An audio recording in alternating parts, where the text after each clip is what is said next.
Daisy's been asking where's Sue for marathon training. Well, you can see that she's in a usual position with glass in hand. I know, look at Daisy, bless her. She's all upended. I don't really think she likes having that. At the moment, she's wearing her feet round her ears, Tim. I don't think that's a particularly attractive look for anyone. Well, that's a bit harsh, Dr. Grace. I'm in my default position whereby I've been absolutely stuck at home with the uber-duber lurgy bug that you gave me when you placed yourself in social purdah. This is a very, very ungrateful cat. It's like trying to cuddle an ironing board. Hello everybody, hope you're doing okay. Hope you enjoyed that little fun intro. So then, let's get to work with only a week to go now. What I do this week, it was a sort of okay week, 50 miles this week, so not really a huge week, no long run. Started off with a Monday, bit of a slow run, trying out a new proposed change to the Claygate 5 course, if you're familiar with that, taking out the main road bit. So Tuesday I felt a bit more lively, and I did about 8.5 miles doing some CityStrides in Ashtead. And Wednesday I went on to do a session, a bit more of a sharpening session this one, 20 by 1 minutes hard with 1 minute jog. So I managed to cover 9 miles altogether in this session with an average pace of 7:24, and you can see here that the 1 minute intervals, they were at about sort of 6 minute a mile pace, just a bit under sometimes if it was favourable conditions, shall we say. But yeah, so I was quite pleased with that. I think one of those sessions that you just pleased to get a bit of speed in your legs and come through it without any major sort of niggles and stuff. So Thursday I went to physio, nothing really sort of too major at the moment, touch wood.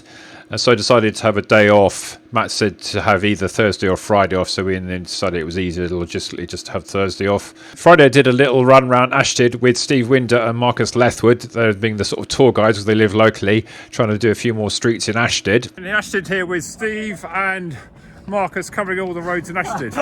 They're giving me a guided tour. So we've done 5.5 miles so far, about 40 minutes. It's meant to be easy, although these guys are quite fit, so I think their version of easy is slightly different to mine.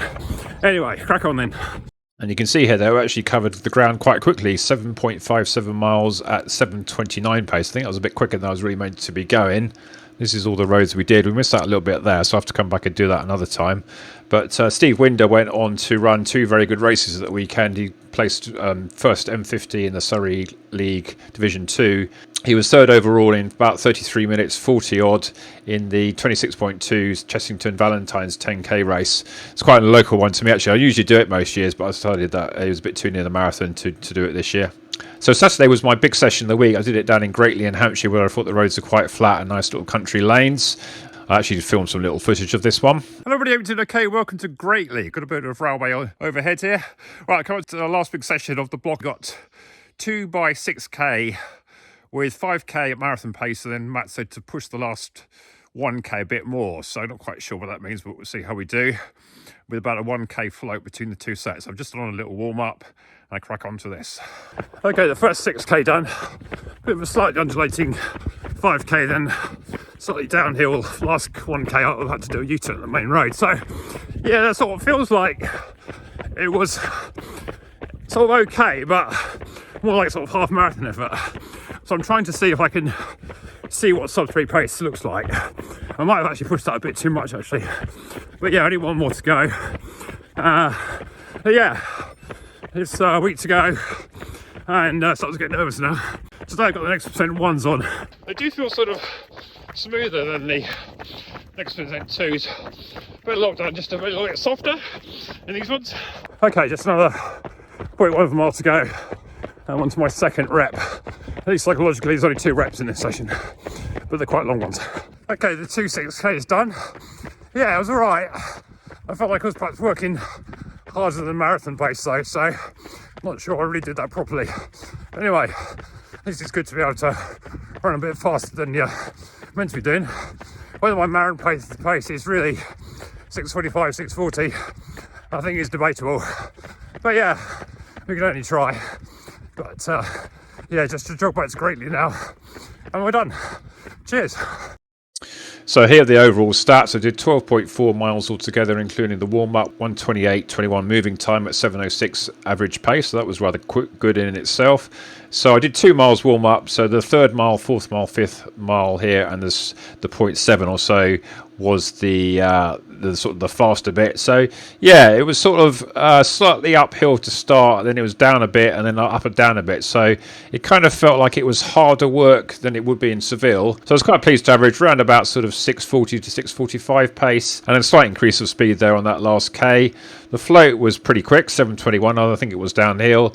And then the next 6K, perhaps slightly quicker. I did have an advantage of a nice little downhill bit to start with, so that 6:29 felt a bit easier than it actually perhaps would have been. But yeah, carried on well. That third mile there was quite uphill, 6:52, and then I didn't actually split my watch there, but I think it was around about a sort of 6:30 pace at the end. It was on a track that last bit, I think, from Anport, so it was quite hard work, that bit. But yeah, then I just drove back to Greatley where I'd parked the car and did a few more streets around there to finish off.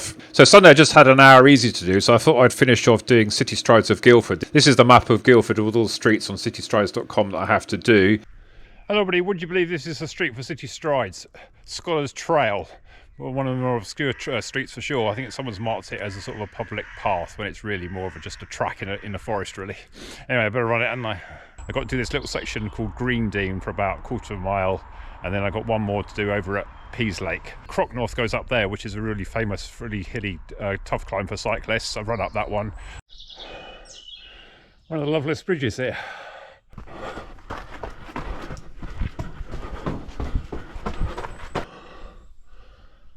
This is the Raven Arch, loveliest bridge. All the Nike Zegamas today, must say, are still a brick as they were in the summer, but yeah, okay, and the trails in the dry, I suppose. Okay, this is Mackies Hill in Peaslake, the very last road in Guildford I've got to do, so let's get it done then.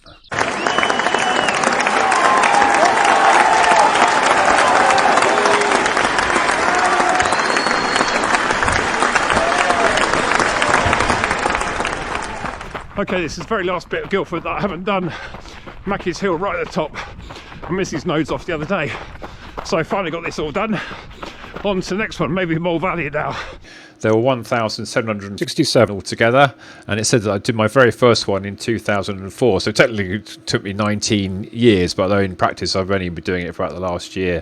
So it's quite a big area. You've obviously got the actual town of Guildford. I think it's a bit of a sore point. It was that they tried to get a city status, but it's still a town, even though the borough of Guildford is considered a city in CityStrides terms. But it's quite a wide area. It stretches out to Tongham here on the left, almost into Aldershot, down to the sort of the edge of Fonkham and Godalming here in the south, all the way over to the Surrey Hills with Peaslake, which I did my last one today, and then quite nearer to me you got Wisley Airfield there, which is subject to development at the moment, which may be lost to new housing in the years to come, we shall see. And then you've got the West Horsleys, East Horsleys, Clarendon, places like that. One I'll be probably doing next is over here in Mole Valley, just over the border with Leatherhead, Ashtead, where Leatherhead I used to work. And you can see here it's 1,767 streets in Guildford, 637.47 miles, and altogether now I've done just over 10,000 streets. So yeah, practicing my U-turns for sure. But it does actually sort of motivate me on the easier days, because I often find I end up running longer with less sort of thinking about what I'm doing. And I think in a way it's actually helped me to sort of slow down those easy runs, because I'm sort of concentrating on where I'm going and not really sort of like worrying about what the pace. And I think it's quite easy on easy runs. If you haven't got much to think about, you get bored and you just sort of pick up the pace and it doesn't actually become easy. Although having said that, that run I did with Marcus and Steve on Friday, their sort of easy pace is so much sort of quicker than mine these days. Steve would be round about 235, 240 for the marathon still.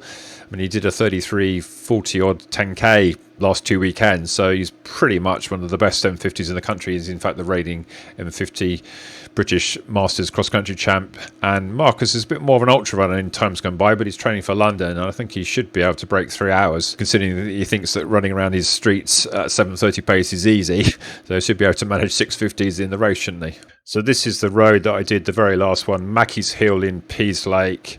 I've actually done the bit up to about where I took the video, but I had to do a last little bit right at the top there, so I made a point of doing the whole way just for the sake of it, and created a segment, and lo and behold I actually got the course record. There's only 25 people did it, so I sort of strided up it a bit. I wasn't feeling that great today, but I thought I wanted to reassure myself that I wasn't coming down with anything, so came back and did a COVID test just to be sure, and it was negative, so that's good. I think I'm just getting a bit nervous. I've found this before actually in the build up to marathons. Half the time I've been sort of like got a niggle, or the other times I've got some sort of cold or both, so I've often got to the line thinking, can I even get round?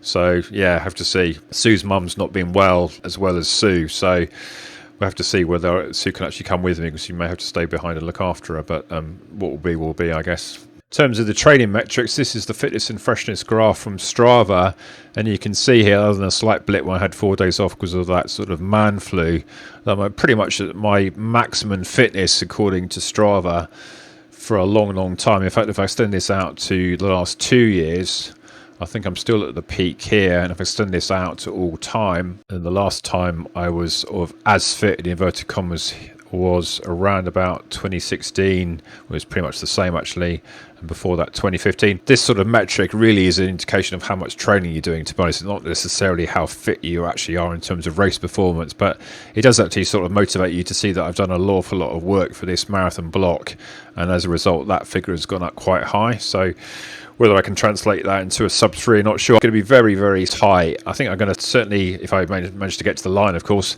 set off with an intent and see how it goes. I mean, when I did 3:09 last time marathon in London, I knew I was in sub 3 shape and kind of paced it accordingly. But I think this time I kind of said to myself, I don't really want to just sort of run round sort of steady pace to try and run a 3:0 something, because I haven't got many more chances, I think, at 56 now to try and do a sub 3, so I've really got to try. So my Garmin 955 is currently predicting about 3:05, and it's been pretty much that, or 3:06 for the last week or so. Ignore that bit, I think it was taking it from the algorithm on the 945, which is a bit more flattering. But yeah, it's kind of there or thereabouts, but you can sort of see how it's just outside. So I was hoping desperately to see that sort of plummet down, and it may just yet plummet down a bit more in the last week when I'm tapering, but realistically it probably won't show me a 2:59, is it? So I'm going to have to sort of like try and buck the trend a bit. The half marathon, it's predicting about 1:26, and I actually managed 1:28, so you can see that this is actually fairly accurate. 10k is predicting around about 39 minutes, maybe just under, which again is sort of a time I haven't done for a while. And at 5k it's predicting about 18:20, which I haven't done an 18:20 for 2 years now. So yeah, it's going to be really touch and go, but yeah, I think I'm going to try and give it my all. You know, I'm a bit sceptical of Stryd. Well, it's currently predicting 2:55, but yeah, I think if I do that, it would be a minor miracle. So I certainly won't be setting out to run a 2:55, because that's a faster pace than I actually managed in the half marathon. So I don't think I'm going to be that good, am I? Anyway, I hope you found this interesting. A week to go. I'll see if I can do one more maybe analysis video, and I'll play out with sort of Sue's further thoughts on proceedings. Okay, so look forward to seeing you on the next one, which will probably be in Seville or on the way to Seville. Thanks so much for watching. I hope you found this interesting. Like and subscribe on that, and see you next one then. Bye.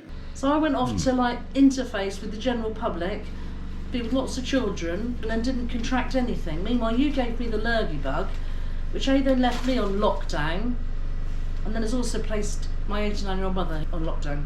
So I haven't really been able to leave base camp for any reason at all. However, can I just stress that this infection commenced with Tim. It was absolutely nothing at all to do with me, most definitely. So you're hoping to come to Seville with me? Well, we're all keeping fingers crossed. So I really hope that I will be able to chum Tim in Seville. Because I think trying to, not because you can't do it on your own, obviously, of course, it's the race, isn't it? It's just that it's much harder, I think, to be at a marathon, especially an overseas marathon, when you haven't got like a Gary Radcliffe to carry the handbag. So I'm very much hoping that I can come off the subs bench and duly return to Gary Radcliffe duties. But anyway, in the meantime, Tim's done sterlingly well at keeping his own end up, really. So there we go. Over to all of you, and let's keep fingers crossed for the rest of the week. Thank you. Bye, everyone.